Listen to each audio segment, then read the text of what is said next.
Ken gang. யாரு பார்த்தீங்கன்னா இப்போ ஒருத்தர் போனால் அவன் வந்து நான் சொல்ல இது கருப்பேன்ட்ட சொன்னேன். கென்னு கென்னு கென்னு என்ன கூப்பிடவே மாட்டாரு. இப்போது நம்ம இமோஷனலாக போயிட்டு இருக்க இந்த ஸ்டேஜில் வந்து இப்போ ஆக்டர்ஸ் பக்கம் வந்து நம்ம ஷிஃப்ட் ஆகலாம். இந்த படத்தில் ஒரு சின்ன ரோல் பண்ணாலுமே நம்ம எல்லாரும் பார்த்து சிரித்த ஒரு மிக முக்கியமான ஒரு சீனாக வந்து தியேட்டரில் வந்து ஃபாலோ ஆச்சு. நம்ம கூட இப்போ பேசுறதுக்கு ஆக்டர் டிஎஸ்ஆர் சாரை அழைக்கிறேன்.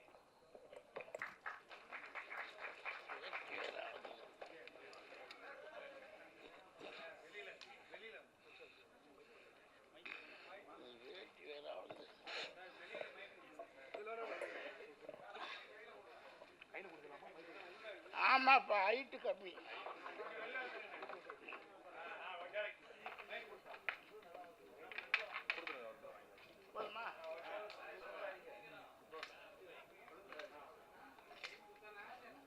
கொண்டாப்பா. சரி, இப்படி திருப்பி வச்சுக்கிறேன். சார் சார் வந்துருச்சு சார், வந்துருச்சு. ஓகேவா? தக்லை பண்ணிட்டீங்க. ஓகே. ரொம்ப கடந்த 15 நாளாக டே நைட்டு 24 ஹவர்ஸ் ஒர்க்கு.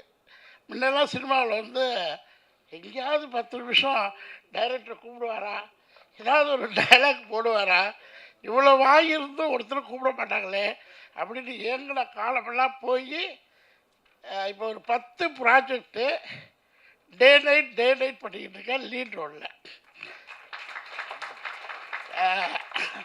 ஒரு 40-45 வரும்போது கொடுத்துருந்தா கூட பரவாயில்ல. இப்போ 60 வயசில் 24 ஹவர்ஸ், அதுவும் டே நைட்டில் காடு மேடெல்லாம் ஐயோ சொல்ல வேண்டாம். ஸோ தேங்க்யூ கண்.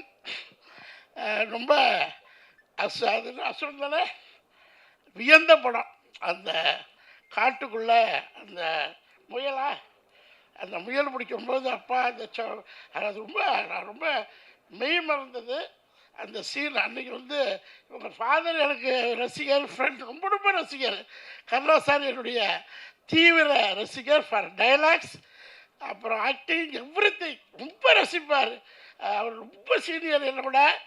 பட் அவ்வளோ என் மேலே ஒரு கருணை, ரசிகர், ஒரு எக்ஸ்ட்ராடனரி ஒரு அக்கறை எடுத்துக்குவார். அதை பற்றி நான் அப்புறம் பேசுகிறேன். ஸோ அவருடைய சன்னு அந்த நடிப்புக்காக இவருக்காக போனேன். கருணா சார் பையன் நடிக்கிறதாக போனேன். ரொம்ப எக்ஸ்ட்ராடனரி ஹஸ்பண்ட். கங்க்ராச்சுலேஷன். அந்த மாதிரி படங்கள் தமிழ் சினிமாவில் இருக்கணும். அது வெற்றிமாறன் சார் தான் தேங்க்ஸ் சொல்லணும். அடுத்து கருணார் சார் படம் பண்ணுறாரு அப்படின்னாங்க. படம் பண்ணுறாங்க, சின்ன பையனாச்சே, இப்போ தான் 18 ஆயிடுச்சா இல்லையா டவுட்டு. இருந்தாலும் நான் போக முடியல, ஷூட்டிங் டே நைட் இருக்கிறதுனால. நான் இப்போ ஒரு புது என்ன பண்ணுறேன்னா, இந்த 20 வருஷம் 15 வருஷம் 18 வருஷம் 25 வருஷம் திரையில் இருந்து வெளியில் வராத, அறிமுகம் இல்லாமல் போராடிக்கிட்டு இருக்க ஒரு 200 பேரை தத்தெடுத்து என்னை அந்த படத்துக்கு கூப்பிட்றாங்க. நான் போய் ஆஜராகணும், ஆனால் என்னால் வர முடியல அப்படின்னு ஒருத்தர் அனுப்பிச்சி விட்ருவேன். அவர் போய் பார்த்துட்டு வந்து, சார் கருணாஸ் படம் ரொம்ப சின்ன பட்ஜெட்டில் ஸ்டார்ட் பண்ணியிருக்காங்க, ஆனால் ஒரே ஒரு நாள் தான் உங்களுக்கு இருக்குங்கிறாங்க அப்படின்னா. அப்போ இங்கே நான் 40 நாள் நடிச்சுக்கிட்டு இருக்கேன், நீ ஒரு நாள் கேட்குறியே, அதை எடுத்து சொல்ல வேண்டியதானே. ஏன்னா 40 நாள் படிக்கிற படத்தில் பிரபுசாமி படமும் அதே மாதிரி தான். 2 நாள் ஒரு நாள் போய் கேட்க முடியல என்னால். கட் பண்ணால் நான் இப்போ என்ன படம் எடுக்கலையா, 40 நாள் உனக்கு கொடுத்துட்டு ப்ரொடியூசர்கிட்ட என்ன போய் சொல்லி திட்ட ஆரம்பிச்சிடுறாங்க. ஸோ அதனாலேயே இந்த ஒரு நாள் படங்கள் பண்ணதில்லை. பட் சின்ன ஒரு யங் ஜென்ரேஷன் பண்ணும்போது யூத்து எல்லோரும் அடுத்த சேதுபதி மாதிரி இருக்கும் அப்படின்னு நான் கணிச்சிட்டு டேட் கொடுத்தேன். டேட் கொடுத்தோன்னா மிஸ்டர் பேர் என்ன, இதெல்லாம் சினிமா, இது வந்து ஒரு நாடோடி மன்னனுக்கு சமமான படம். அந்த கதையை சொல்கிறேன். எம்ஜிஆர் ஜெயிச்சால் மன்னன், தோத்தால் நாடோடி. இது நடந்துச்சா ரிப்போர்ட்டர்ஸ்? எம்ஜிஆர் ஜெயிச்சா அந்த கதை இன்னைக்கு ரிவைண்ட் ஆகுது. கரெக்டா கருப்பையா? இல்லை கோச்சிக்காதுல நான் சொன்னேன். இந்த படம் நடிக்கும்போது ஃபஸ்ட்டு எனக்கு மேனேஜர் பேமெண்ட் பேசுகிறார். ஒரு ரீசனபிளாக பேசி எல்லாம் முடிச்சுட்டாரு. நடிக்கன்னு பேசியாச்சு, அட்வான்ஸு போட்டு விட்டாரு, நடிக்க போயிட்டேன். திடீர்னு கருப்பையாட்ட கூப்பிட்டு, நான் டேட் வாங்குறதே பிரச்சனை, இல்லை சார் நான் ரொம்ப கஷ்டப்படுறேன், ஒரு நான் அசிஸ்டன்ட் டேரக்டர் சொல்லலை, ஒரு சின்ன ப்ரொடியூசர் நான் உங்கள் அப்பார்ட்மெண்ட்டில் இருந்திருக்கிறேன், எனக்காக சப்மிட் பண்ணி கொடுக்குறாரு. நான் சொன்னேன்ப்பா டேட் வாங்குறது ஏற்கனவே நான் டபுள் பேமெண்ட் வாங்கிட்டு இருக்கேன், கம்பெனியில் தான் டேட் வாங்குகிறேன். ஆனால் ஒன்று மட்டும், நீ எனக்கு கொடுக்குற காசு 20 மடங்கு வரலன்னா நான் அந்த பணத்தையே திருப்பி தந்துடுறேன்னு சொன்னேன். இந்த படம் கருணாஸ் ஜெயிக்கும், பணம் கொட்டும் அப்படின்னு முதல் நாளே சொன்னேன். என்ன சார் உண்மையா? இல்லை இது கருப்பையாட்ட சொன்னேன்.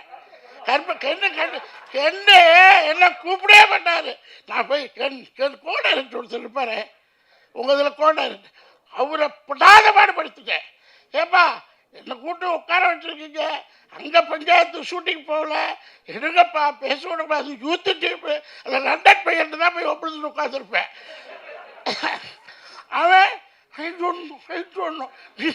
அந்த கேரவல்ல ஒரு ரூமில் ஒரு 2 ஆர்டிஸ்ட் இருக்கலாம், 3 இருக்கலாம், லேடிஸாக இருந்தால் 5 பேர் இருக்கலாம். லேடிஸாக தனியாக சொல்கிறேன், ஜென்ஸு 3 பேருக்கு மேலே தாங்காது, அடிதடி வந்துடும். சின்ன ரூமு, அதில் ஒரு 20 பேர். யார் பாட்டிங்கெல்லாம் கென் கேங், யார் பாட்டிங்கன்னா இப்போ ஒருத்தர் போனால் அவன் வந்து நான் சொல்ல டி அசிஸ்டன்ட் டேரக்டர் நோ கென் கேங், அவன் போய்ட்டு இன்னொரு பொண்ணு லேடிஸ் காஸ்டியூம்னு நினைக்கிறேன். எனக்கு காஸ்டியூம் நான் எப்போதுமே ஒரு 25 லட்சம் ரூபாய்க்கு சினிமாவுக்காக எடுத்த காஸ்டியூம் 2 BHK வீட்டில் இருக்குது, யூஸ் பண்ணிக்கிங்க. 25 லட்ச ரூபா கஷ்டகாலத்தில் சம்பாதிச்ச காஸ்ட், அதில் இது கொண்டு ஏன்னா என்னுடைய பேட்டர்ன் மாற்றுறதுக்காக ஆஃபீஸர், கலெக்டர், கமிஷனர், தாசில்தார் அதை மாற்றி ஒரு ஃபேமிலிக்குள்ளே என் மாதிரி ஒரு யூத் டைரக்டருக்குள்ளே வரணும். இப்படி தேங்க்யூ கருப்பையா. நான் உச்சத்துக்கு டெக்ஸ்டைலில் போயிட்டு ரோஸ்டில் வந்தேன்.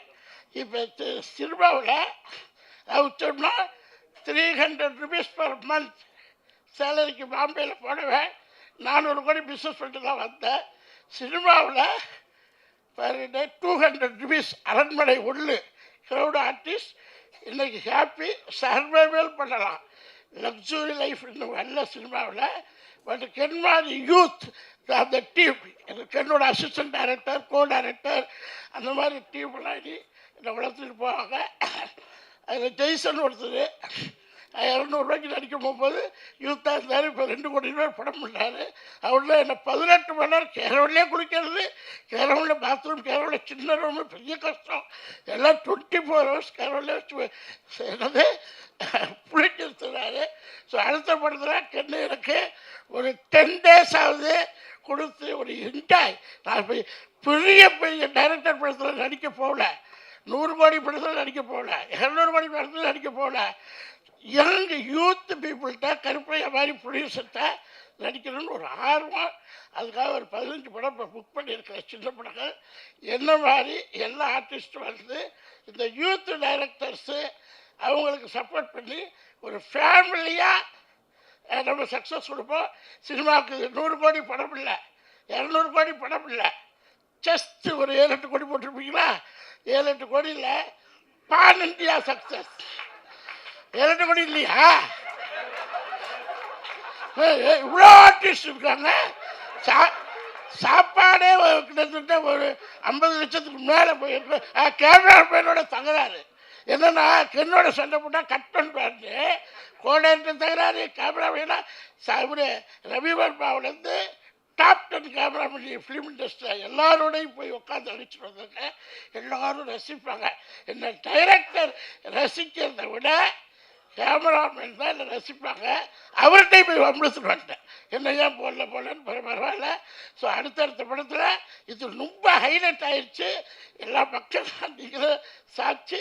இந்த படங்கள் இன்னொரு 40-50 நாள் தேட்டரில் ஓடி கருப்பையாவின் அடுத்தடுத்த கனவுகள் கரெக்டாக ஒரு 40-50 படம் யூத் டைரக்டர் கொடுத்து தமிழ் சினிமாவில் Vidivelli team, Karunas and Karuppaiya team, team, Karuppaiya team.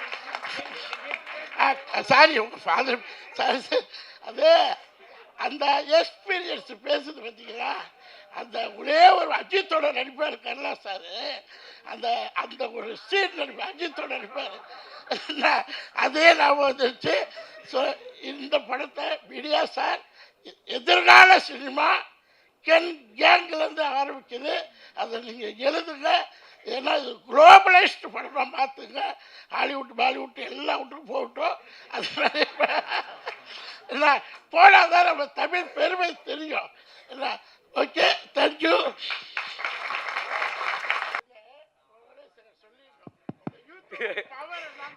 தேங்க்ஸ்ண்ணே. ஒரே செகண்டே சாரி. ஐயோ சாச்சா சரி. எனக்கு சினிமாவை தவிர்த்து வேறு எதுலையும் நடிக்க பிடிக்காது. போனால் ஃபீல்ட் அவுட்டு, எதுக்கும் போகாதீங்கன்னு சொல்லி கிட்டத்தட்ட 90 படங்களில் நான் போகலை.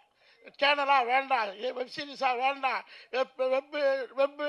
வெப் சீரியல் இந்த மாதிரி வருஷம்லாம் கூப்பிட்டுக்கிட்டே இருப்பாங்க. இன்ஸ்டாகிராமாக வேண்டாம், யூடியூப்பாக வேண்டாம், அதுனா எதுவுமே வேண்டாம். ஏன்னா சினிமாவோட பவர் முகத்தை காமிச்சிக்கிட்டே இருக்கணும், வெளியில் போகக்கூடாது. ஒரு எல்லோரும் எனக்கு சினிமாவில் ஒரு கேங் பண்ணிட்டாங்க. சரி அப்படியே வாழ்ந்துருவோம், போனால் மதிப்பு கொண்டு போயிருமோ, விஜய் போகல, அஜித் போகல, சூர்யா போகல, அவரு போகல, இவர் போகல, இப்படியே சொல்லி 75 படம் பண்ணலை. இந்த இதுக்கு போன ஆஃபீஸில் டெப்டி தாசில்தாராக எவ்வளோ பேர் பார்த்துருக்குன்னு தெரியாது. கிட்டத்தட்ட டெய்லி 8 பக்கம் டைலாக்கு, நோ ப்ராம்ப்டிங். 8 பக்கம் டாமினேட்டிங் டைலாக், தொடர்ந்து ரத்தம் வந்துடுறது.